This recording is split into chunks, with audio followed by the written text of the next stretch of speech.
Welcome back, everybody, to Joe BRC for this festive episode.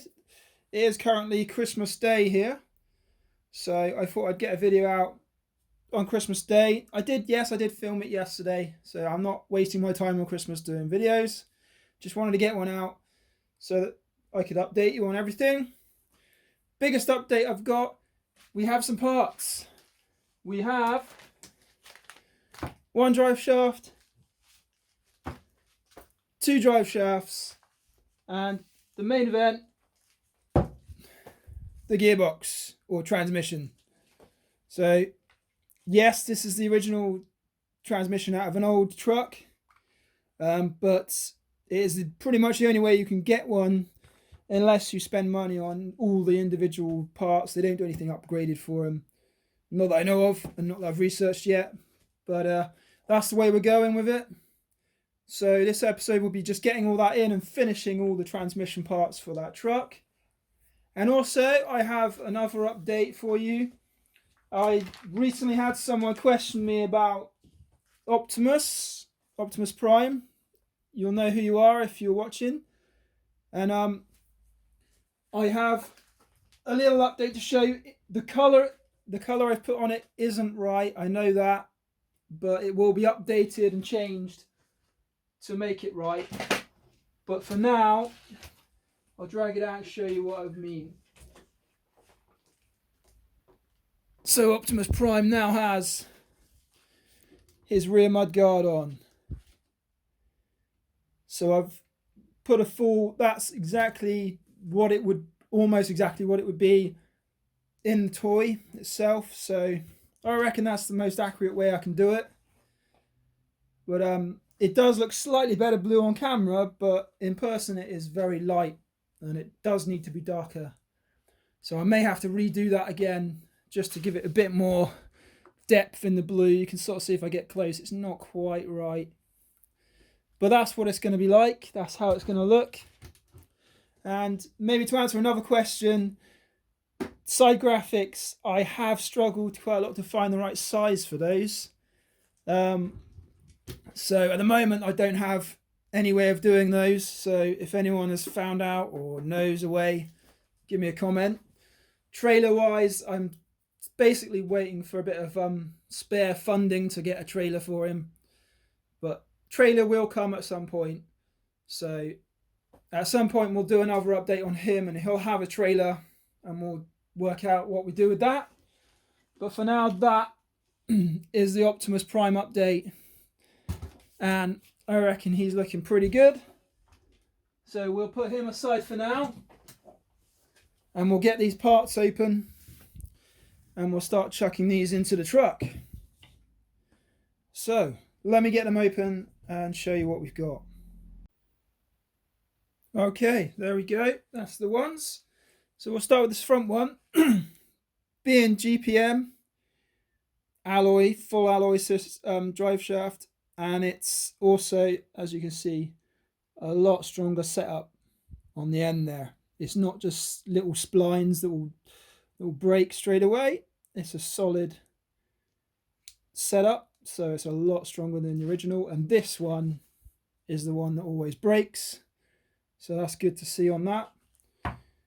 So we've strengthened something there, and the pin that goes with it for the front diff, and then again solid metal rear drive shaft, and hopefully these ends don't break because they look very similar to my axial ones that I've got on the front of the Jeep, and those are always breaking. But hopefully this is just a drive shaft, so shouldn't quite be the same as the wheel axles, so we'll be all right. And then obviously the original gearbox, and then we got the pins for that one there, and those go all the way through, so they look pretty good to me. So let's grab the truck in and we'll start chucking these straight in the truck.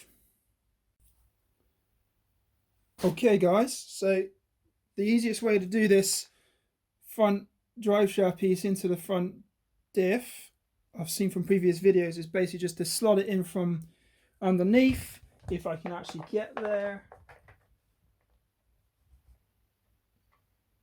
Just try and slot it over, line up with a hole,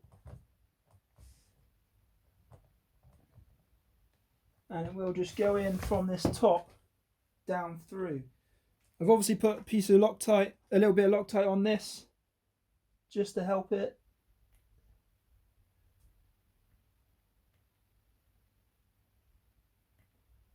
So hopefully this will line up nicely, which it probably won't. It'll be an absolute nightmare. There it goes. And then just do it up from this top part, which is pretty much the easiest way to do it. Otherwise, as a complete truck, you have to take the wheel off and go through the side, and it's just all sorts of awkward. But this seems like it's working fairly simple. I'm just going to get in the way of the camera now, just to do this last bit up. There we go. Sorry about in the way of the camera. There we go, that's done up. So you can kind of see, maybe I see through there. It's in there, all good. So we'll flip it back over. This is going to make everything fall apart because nothing's actually together yet. There we go. And then the next part is to put the end on here, which I've done with a screw down through there. And that's all on there nicely. And then this slots over the drive shaft you've got in there. When I can line it up like that. And pushes down through. Trying to line everything up like that. And drops into place there. And then screws in 3 places there for the gearbox, which I will have to find because I don't have them. Again, building from scratch, you'll have to do this. It's just something that needs doing.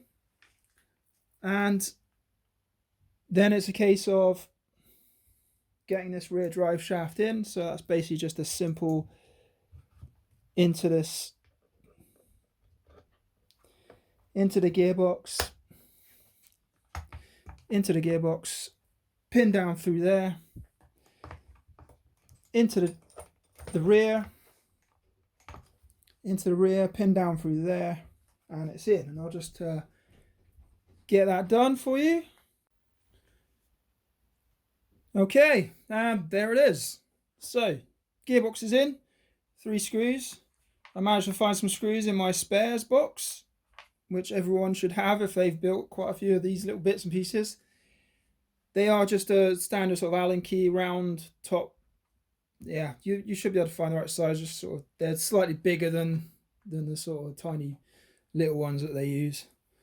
There's only I think there's only really two different types in this whole Traxxas build. There's the sort of ones that go into these frame ones, and then there's a slightly bigger version that does sort of the main bulky stuff. But yeah, so the drive shaft's in. That was just the 2 pins with Loctite, and now it should all spin around. You probably can't, if I just do it with the rear wheels, you can see it rotate in the drive shaft and then central gear, and it's all working, and you can see the front spinning. There we go, all drive shafted up and ready to have the motor fitted. So then we just need the metal bracket that goes across to fit the motor in, and then you shut it all over with that one, and that seals everything in. And then we have a servo in here, and the belly plate across, and a bumper plate in here, and that's a lot of it done. So we just need to find all the shocks to get the shocks done, and the rear sway bar to go in the rear, and we are almost done with the entire rolling chassis. Those can stay over there. So it's starting to look definitely the part now. So you can see we've even got the drive shaft in there now. So almost there. So next episode we do on this, I will hopefully have either some shocks, or I will have the rear sway bar, hopefully both, and we'll finish that off, and then even maybe try and get some wheels to put on it to get it properly rolling as a rolling chassis, and then it will become the expensive parts like all the electrics, and we're getting closer to the final result. So happy Christmas to you all from Joe BRC. Hope you have a good Christmas, and we will see you next year, hopefully, as long as all this Kappa rubbish doesn't ruin it for everyone. We'll see you next year, and we'll continue this build, and we'll continue possibly with the boat, with the Jaws boat, and we may even get some vehicles out if the weather gets better. But for now, for this year, we're all done, and we'll see you next year for some more exciting videos to come. So goodbye for now.